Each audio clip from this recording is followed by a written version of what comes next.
Essayer d'y voir un petit peu plus clair en matière de vin bio, de vin nature et de vin biodynamique avec vous ce matin, puisque c'est votre cheval de bataille, le vin le plus naturel possible. Oui, parce que c'est un secteur qui utilise énormément de pesticides. Les deux départements qui consomment le plus de pesticides en France, c'est la Gironde et la Marne. Deux départements, entre le Bordeaux et la Champagne, qui produisent énormément de vin. Donc c'est un acte vraiment éco-responsable d'essayer de consommer du vin qui n'en utilisent pas. Donc évidemment, en priorité du vin bio. Ça n'existe d'ailleurs que depuis 9 ans, puisque c'est en 2012 que l'Union européenne a réglementé qu'est-ce que c'est le vin bio, puisqu'avant il n'existait que du vin issu de raisins cultivés en agriculture biologique. Donc si vous achetez une bouteille de 2005, peut-être vous verrez ça, vous verrez cette mention vin issu de raisins cultivés en agriculture biologique, mais pas vin bio. Pourquoi? Parce qu'il fallait réussir à s'entendre sur la vinification. Et la vinification utilise énormément de produits chimiques pour tout un tas de choses. On peut éclaircir le vin, on peut avoir des levures qui vont le faire travailler de manière à avoir un rosé qui a un peu le goût du pamplemousse. On peut faire énormément de choses.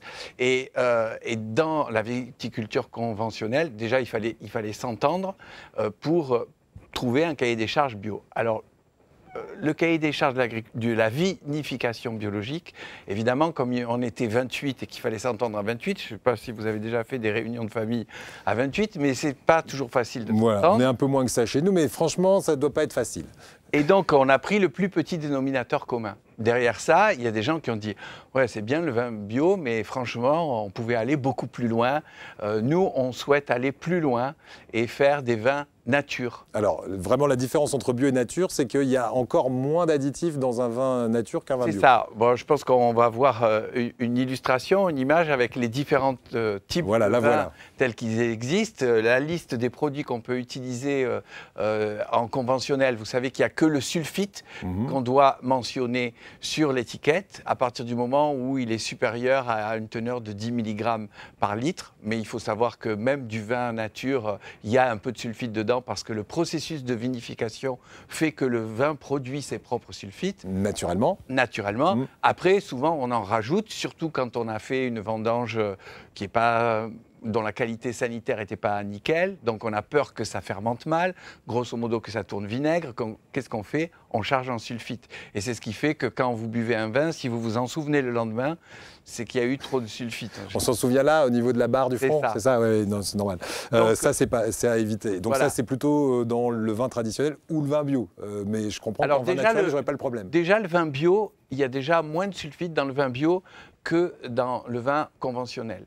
Il y en a encore moins dans le vin en biodynamie. La biodynamie, c'est un peu l'homéopathie de l'agriculture bio. Ça existe depuis beaucoup plus longtemps que la réglementation bio, puisque la biodynamie, ça existe depuis 1925. Et le label, c'est Déméter. Quand vous trouvez du vin marqué Déméter, là, vous savez que il y a très très peu de produits œnologiques qui sont autorisés et peu de sulfite. Si vous passez encore au vin nature, alors le vin nature, pendant longtemps, vous avez compris que pendant longtemps, c'est les gens qui s'étaient mis un peu en opposition, ou en tout cas qui voulaient aller plus loin que le cahier des charges de la vinification bio telle qu'elle a été établie en 2012. Et jusqu'au mois de mars dernier, on était dans un flou artistique, parce qu'on disait vin nature, mais sur une étiquette, c'est très précis ce qu'il faut marquer. Et là, maintenant, depuis le mois de mars dernier, il y a 2 labels qui vont petit à petit apparaître sur les vins nature et que vous verrez.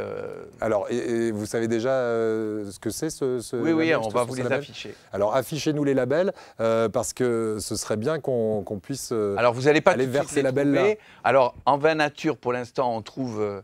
je ne vais pas dire le meilleur et le pire, mais vous comprenez que c'est, quand on travaille comme ça, c'est comme si on apprenait une langue étrangère. Il faut vraiment s'y mettre.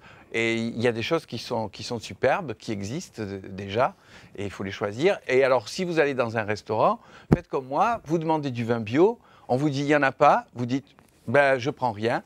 Et si tout le monde fait ça... S'il y a 10 clients dans la semaine qui demandent du vin bio et qui disent j'en prends pas parce que le restaurateur acquiesce. Vous pouvez être sûr que la semaine suivante, il y a du vin bio à la carte. Et peut-être du vin nature et peut-être du vin nature. Ça change pas le goût pour vous, ça améliore le goût? Si, ça change le goût. On est beaucoup plus proche du fruit. Le vin est beaucoup moins acide parce que tous les vins dans notre région sont on aura compris que vous êtes absolument pour. Moi, je suis pour qu'on découvre ça, oui. Et qu'on mette moins d'additifs dans les vins. Qu'on n'en mette plus du tout. Merci beaucoup, Patrice.